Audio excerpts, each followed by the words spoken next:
Despite the dire impacts of climate change in Africa, there is a call for optimism. That is why the Africa Climate Week has been put in place as a platform for regional actors to discuss climate action solutions and to forge regional partnerships. Hello and thanks for joining us. We are in Libreville on the occasion of the 2022 edition of the Africa Climate Week. Today we shall be receiving Mr. Ovais Sarmad, Deputy Executive Secretary of the United Framework Convention on Climate Change. Hello, sir. Hello. It's a pleasure to be here. It's a pleasure having you, sir. Thank you very much. You are the Deputy Executive Secretary of the United Nations Framework Convention on Climate Change. Correct, yes, that is UNFCCC for short, and United Nations Climate Change. Yeah. So can you tell us, what does the Africa Climate Week represent in the great mobilization that is made around issues related to the effects of climate change? Yeah, first of all, greetings from Libreville in Gabon, where we are here for the Africa Climate Week 2022.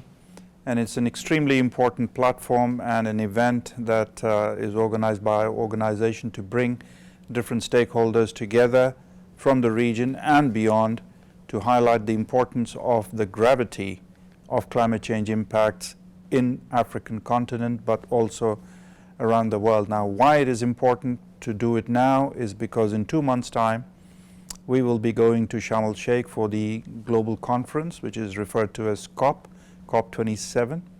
So this conference here, the Africa Climate Week, is an extremely important stepping stone, building momentum for the COP that will happen in Sharm el-Sheikh. Okay, talking about the COP27, what does the United Nations Framework Convention on Climate Change want to see out of it? Yeah, very briefly, United Nations Framework Convention on Climate Change, it has many decisions, but the most important agreements in the convention itself, which was adopted more than 25 years ago, and more recently the Paris Agreement, which many of us know about.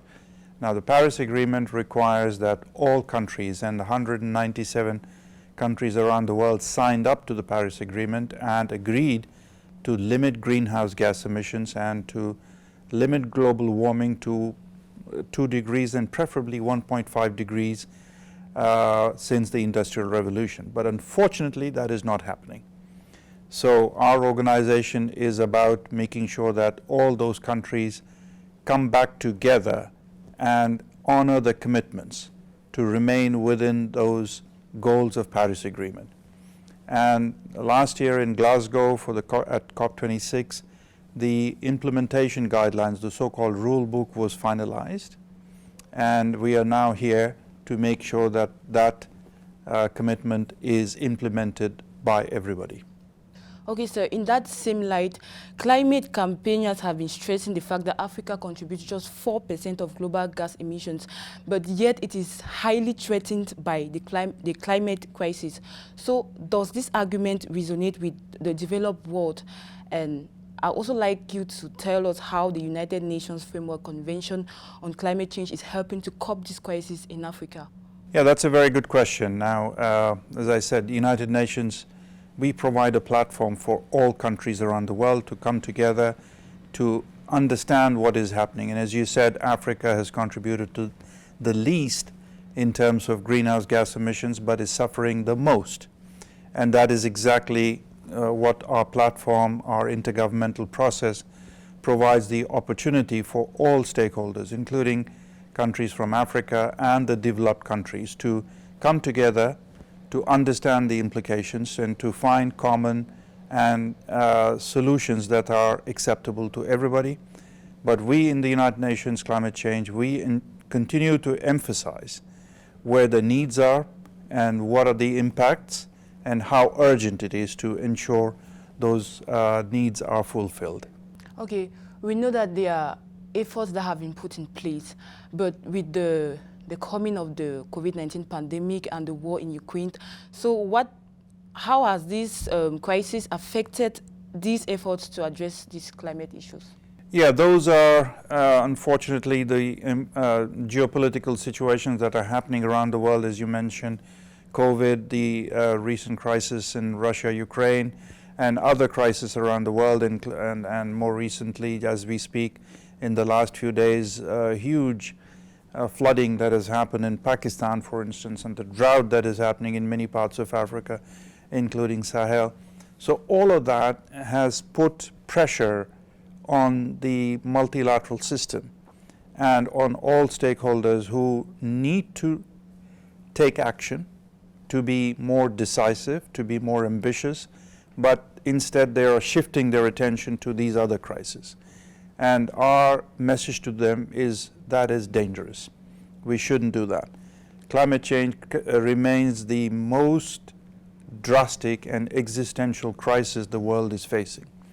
So those crises are what they are. They are not any less important, but we should not take our eyes away from the central issue that we are trying to address, which is the climate change impacts, where every fraction of the degree of warming translates into loss of life, loss of livelihood, and everywhere in the world. So we need to take action. During the COP26, there were some promises that were made by developing countries. The $100 billion compensation fund for Africa that was promised by these countries who are the main polluters. So I want to know, why have these funds not been distributed? Is there a problem? Yes, that is a problem, and that is a problem of trust, because the developed countries indeed had promised this many years ago, even before Paris Agreement, that there would be $100 billion made available to the countries who are in need for their adaptation. But unfortunately, that promise has not yet been made. And last year in Glasgow, this was brought up again, and those many countries, including in the developed world, recommitted that those funds will be made available in 2022 and beyond, and a new target will be established in the coming years. So we are still working on that, and we are hopeful that by COP27 in Sharm el-Sheikh, those decisions will come to fruition and those promises will be fulfilled. So are we hoping that anytime soon these promises are going to be? Well, in the United Nations, from our perspective, we are definitely hopeful, and we are trying to we are working towards it. So we need to remain hopeful and optimistic and continue to work towards it. Pardon me for my curiosity, but I'm curious about your own journey on climate change. I would like to know if you've seen impacts of climate change that has shifted your thinking about climate change on a personal level. Absolutely, yes. Before joining the UN climate change, I was in another UN organization dealing with migration. So I have personally witnessed in many parts of the world the impact on human lives as a result of the impacts of climate change, be it sea level rise, droughts, or flooding, extreme weathers, hurricanes and typhoons, which unfortunately impacts the most vulnerable in small islands, in low-lying countries, in cities where there are populations who build in low-lying areas and they are affected.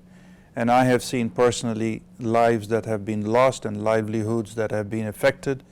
So that has impacted me personally, and here I am in the climate change process to do as much as we can personally and from the organization to address those impacts. If we have to fight again, if we have to combat the challenges of climate change, we need to involve everyone. So do you think the youth can contribute to curb this crisis? Absolutely. Youth in the last few years have risen up and asking for action, and they are not happy with the pace of the political decisions that are being made or lack thereof. So youth are representing an extremely important voice, and in our process we believe in inclusivity. So youth are an important constituency in our process. They are involved in all our meetings and events and COPs, and their voices are heard. And what we are doing in the Climate Change Secretariat is making sure that their voices are amplified and conveyed to the decision makers at all levels.